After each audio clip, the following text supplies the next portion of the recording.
Hai semuanya, gimana kabar kalian? Semoga selalu dalam keadaan baik. Jadi welcome back di Andre Graystone Channel. Dan ini adalah segmen analisa pagi, segmen dimana kita akan mengulas kembali untuk update news dan juga pergerakan dari market, khususnya market dari Bitcoin. Hari ini kita berada di tanggal 29 Juni 2025. Teman-teman, weekend kali ini market tidak terlalu banyak pergerakan, sangat slow ya. Dan kalau kita lihat juga dari movement Bitcoin, sudah beberapa hari terakhir bergerak flat dan benar-benar tidak bisa dibilang tidak bergairah secara pergerakan. Kalau kita lihat Bitcoin cukup sideways di kisaran level 107 ribuan. Dan untuk beberapa aset kelas lain kemarin mengalami rally ya. Beberapa altcoin, Solana aku perhatikan mengalami kenaikan, kemudian ada Litecoin XRP naik-naik tipis, lalu ada Radium, lalu Fartcoin ini kembali balik ke $1. Jadi bisa dibilang momentum kemarin itu dimanfaatkan oleh beberapa altcoin untuk mengalami kenaikan, impact dari Bitcoin dominance yang sudah mulai mengalami koreksi. Ya, meskipun belum terlalu tinggi kenaikan dari altcoin, tapi ya lumayan. Semoga hari ini juga bisa continue, pergerakan Bitcoin bisa stabil dan Bitcoin dominance bisa turun sehingga altcoinnya bisa recover. Teman-teman, kita akan memulai minggu yang baru mulai dari besok ya, tanggal 30 Juni akan ada beberapa sentimen data penting dari makroekonomi yang perlu kita perhatikan. Hari Senin tanggal 30 akan ada data manufacturing PMI dari China jam setengah 9 pagi, lalu GDP dari Inggris ya jam 1 siang. Lalu ada Chicago PMI dan juga beberapa member FOMC akan speech di hari Senin.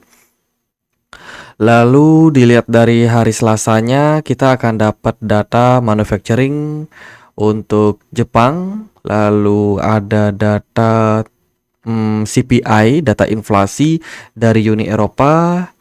Lalu Chairman Jerome Powell akan speech di hari Selasa, waspadai. Dan juga ada manufacturing PMI, prices, dan juga job opening dari Amerika Serikat di hari Selasa. Sementara hari Rabu kita akan dapat data non-farm employment change dari Amerika Serikat, crude oil inventory, dan di hari Kamisnya kita dapat data terkait dengan average hourly earning, initial jobless claim, non-farm payroll, unemployment rate. Wah, ini berita-berita besar numpuk di hari Kamis. Minggu depan, hati-hati teman-teman. Terus di tanggal 4 Juli hari Jumat ada Independence Day untuk Amerika Serikat. Mungkin market US akan off ya di hari Jumatnya ini. Kemudian hari Sabtu dan Minggu nggak ada news apa. Jadi itu beberapa data yang akan kita temukan. Berita akan mulai rame itu di hari Selasa sama di hari Kamis. Jadi waspada di hari-hari tersebut. Sementara kalau kita lihat dari kondisi liquidation saat ini, yang kemarin trading kena liquid sangat minim, sangat sedikit, menunjukkan partisipasi dari market. Nampaknya banyak yang wait and see ya, menunggu kejelasan pergerakan Bitcoin arahnya kemana. Karena di kondisi seperti sekarang ini akan sangat menguras kantong kalian kalau memaksakan trading gitu. Cuannya juga nggak terlalu besar. Liquidation heat map overall masih sama sih kayak kemarin ya. Resistance liquidation itu banyak di kisaran level 108.400-an. Sementara untuk area supportnya adalah di 106.200-an. Jadi level-level tersebut baru ada likuidasi. Sementara ini Bitcoin belum memberikan keputusan ya, belum dedicate mau kemana. Apakah dia bakalan naik atau dia bakalan turun. Masih flat, masih anomali, masih misterius. Kita akan sedikit lihat dari beberapa berita yang kita dapetin, terutama dari US. Jadi US Senate itu akan push atau mendorong rancangan undang-undang pemotongan pajak dan belanja negara Trump. Jadi Trump punya planning, mereka pengen menjadikan ekonomi Amerika Serikat growth. Langkah yang mereka ambil adalah akan memangkas pajak. Ini merupakan sebuah keputusan yang berani. Di saat Amerika Serikat harus membayar banyak utang mereka ya dari obligasi. Mereka kan punya banyak utang tuh yang udah jatuh tempo kan beberapa kali. Amerika Serikat ini harus bayar utang, tapi dia justru memilih untuk memotong pajak. Beda kayak di Indonesia. Di Indonesia katanya mau naikin pajak lagi untuk belanja online ya kalau nggak salah. Jadi itu kemudian kalau kita lihat juga mereka juga bakalan memangkas belanja negara, teman-teman. Jadi rancangan undang-undang ini terlihat bakalan sangat apa ya? Mungkin memberikan impact kepada penurunan pemasukan dari negara Amerika Serikat itu sendiri karena pemotongan pajak tersebut. Tapi mungkin akan mendorong perekonomian bisa tetap bertumbuh di kala situasi suku bunga masih tinggi, kemudian juga penuh dengan ketidakpastian geopolitik, makroekonomi, ya bahkan beberapa negara juga mungkin masih dalam kondisi yang terpuruk sehingga perdagangannya itu cenderung belum naik ya. Itu kayak Cina pun juga belum terlalu mengalami kenaikan untuk pertumbuhan perekonomian mereka. Jadi akan sangat challenging sih untuk situasi ke depan gitu. Tapi ini mungkin bisa menjadi dampak yang bagus untuk peningkatan daya belanja dari masyarakat, khususnya dari Amerika. Kemudian dari data inflow and outflow, kemarin ada inflow yang sangat besar dari Bitcoin Spot ETF, terus mendapatkan akumulasi 500 juta US dollar masuk, didominasi oleh akumulasinya BlackRock, Fidelity, ARK21 Share, lalu ada Grayscale, Bitwise, dan beberapa hedge fund lain. Sementara dari Ethereum Spot ETF kemarin juga ada inflow 77 juta US dollar. Aneh ya, pergerakan Bitcoin sideways, flat, tapi ETF-nya terus diakumulasi oleh big fund. Ada something yang terjadi pada market crypto. Semoga aja ekspektasinya ada lonjakan yang lebih besar lagi ke depannya. Nah, dilihat dari total net asset saat ini mengalami kenaikan 6,25% Bitcoin dalam market cap-nya. Market cap Bitcoin udah naik seiring dengan pertumbuhan jumlah investor dan juga harga dari Bitcoin itu sendiri. Lalu bigger Bitcoin holder ya, saat ini ada seorang financial advisor bernama Rick Edelman. Dia mengomentari nih, di tahun 2021, Edelman mengatakan bahwa ketika seseorang punya alokasi 1% aja dalam bentuk kripto, itu udah best, itu udah bagus banget. Nah, di tahun ini dia mengatakan lagi, jika orang memiliki antara 10-40% alokasi di kripto, itu yang paling baik, teman-teman. Dan saat ini dia mengakui bahwa dia katanya memiliki 40% dari total asetnya dibelikan kripto. Wah, ini seorang advisor yang melihat masa depan kripto cukup positif dan antusias. Apalagi adanya Bitcoin Spot ETF ini juga meningkatkan kepercayaan diri mereka, ya, meningkatkan kepercayaan diri dari Edelman sendiri ke depannya, bahwa 4 tahun ke depan Bitcoin ini masih akan menjadi sebuah aset yang sangat-sangat menarik. Itu jangan-jangan dia akan meningkatkan alokasinya lagi di tahun-tahun ke depannya. Ya, who knows. Lalu Gemini dikabarkan mendukung tokenisasi untuk aset saham. Ya, yang mana saham tersebut nanti bisa diperdagangkan di aplikasi mereka.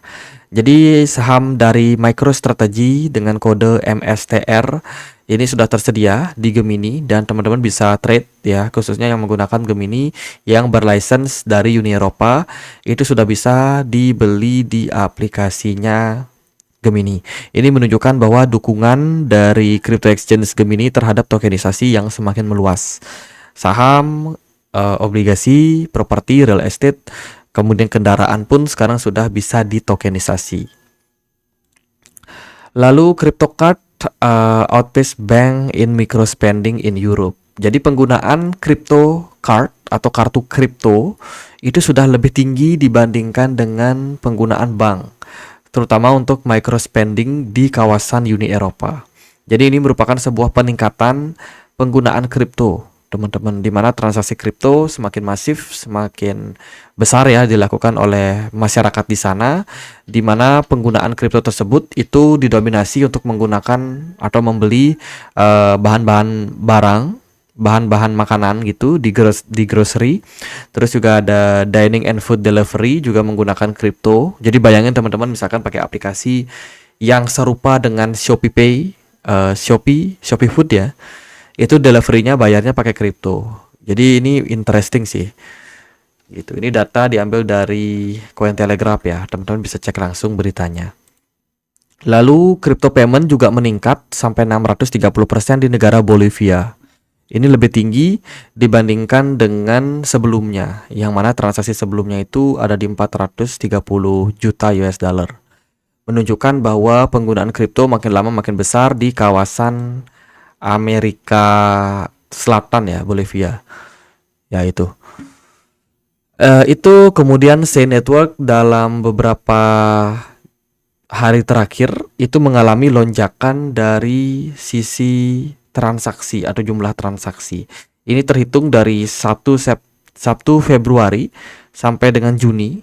Ini terus mengalami lonjakan volume transaksi, menunjukkan bahwa Sei nampaknya ada semacam peningkatan jumlah transaksi. Ini nggak tahu apakah ini karena penggunaan jaringan dari platformnya atau ini adalah akumulasi yang dilakukan di berbagai exchange yang sangat aktif menggunakan transaksi Sei Network. Itu jadi good point untuk Sei. Kita akan lihat gimana Bitcoin. Bitcoin menjelang closing untuk weekly time frame. Kemarin kita sudah sempat sedikit bahas ya, dimana jikalau Bitcoin ini mampu resistance atau mampu bertahan di bawah dari resistance 108.000 saja, itu udah merupakan sebuah sinyal bagus untuk pergerakan ke depannya. Ya, sementara jika Bitcoin itu turun di bawah dari level 105, itu harus hati-hati sih. Nah, sekarang ini kita kan berpotensi untuk create bullish engulfing pattern. Ya, pada Bitcoin. Jadi Bitcoin nggak boleh turun di bawah dari 105 at least sampai besok pagi closing weekly time frame-nya. Jadi ini yang merupakan sebuah sinyal yang positif seandainya kalau Bitcoin nggak turun di bawah 105 ribu. Dan kalau kita lihat dari performance Bitcoin di time frame daily ini kebanyakan sideways. Ya, sideways tapi bukan berarti jelek sih, karena sideways bisa jadi akumulasi. Apalagi kalau kita perhatikan Bitcoin Spot ETF-nya ini kok stabil terus, secara inflow masuk terus, tapi Bitcoin nggak kemana-mana. Wah, jangan-jangan ini berita positif, berita akumulasi untuk kedepannya untuk market Bitcoin gitu. Nah, Bitcoin dominance overall cukup mendukung, ada potensial untuk koreksi singkat ya, dan beberapa altcoin mungkin akan agak perform hari ini, hopefully seperti itu. Ada beberapa koin yang aku pantau lumayan menarik, kayak Ondo Finance, dia kena rejection di area support 0,65. Aku perhatikan ada kemungkinan buat rebound dan juga keluar dari descending channel. Hopefully dia bisa naik di atas 0,87 ya, 0,87an something. Lalu aku perhatikan juga ada Fartcoin, ini masih dalam tren yang bagus. Sekarang udah agak sedikit naik. Ya, dia create lower high baru, which is ini ya sinyal yang bagus lah. Itu terus ada Hyperliquid juga boleh teman-teman pantau, Radium juga oke. Solana masih oke kalau teman-teman pengen pantau. Jadi beberapa altcoin tersebut agak lumayan bagus performance-nya. Semoga memang disupport oleh kondisi dari market yang baik sampai ke depannya gitu. Nah, balik lagi ke Bitcoin. Kita udah lihat tadi potensi Bitcoin ya untuk closing positif di minggu ini, semoga tercapai. Dan untuk daily time frame kita melihat pergerakan Bitcoin ini bergerak dalam sebuah descending channel. Ya, sedikit lagi Bitcoin ini kalau berhasil breakout dari level 108 ya di 108.000, potensi Bitcoin masih bisa rally. Target saya sih di 120 sampai 125. Itu target Bitcoin saja. Tapi kalau kita lihat dari potensial rally-nya itu masih bisa naik sampai 134.000. Ya, 135.000 lah kita bulatkan. Dan ini juga didukung oleh smart money yang masih sangat oke pada market. Jadi potensi Bitcoin ini masih sangat-sangat besar untuk rally. Tapi disclaimer ya, ini kembali lagi sama kondisi dari makroekonomi. Ada geopolitik, ada perang tarif yang masih belum kelar, dan suku bunga tentu saja, teman-teman. Jadi itu sih dari saya respon saya lumayan positif untuk market. Seandainya kalau ada koreksi-koreksi pada Bitcoin, teman-teman bisa tunggu di level yang sudah kita sempat mention 106.000, itu bisa teman-teman pantau sebagai area support, dan juga di 104.000 ada level support yang juga cukup menarik buat teman-teman akumulasi Bitcoin.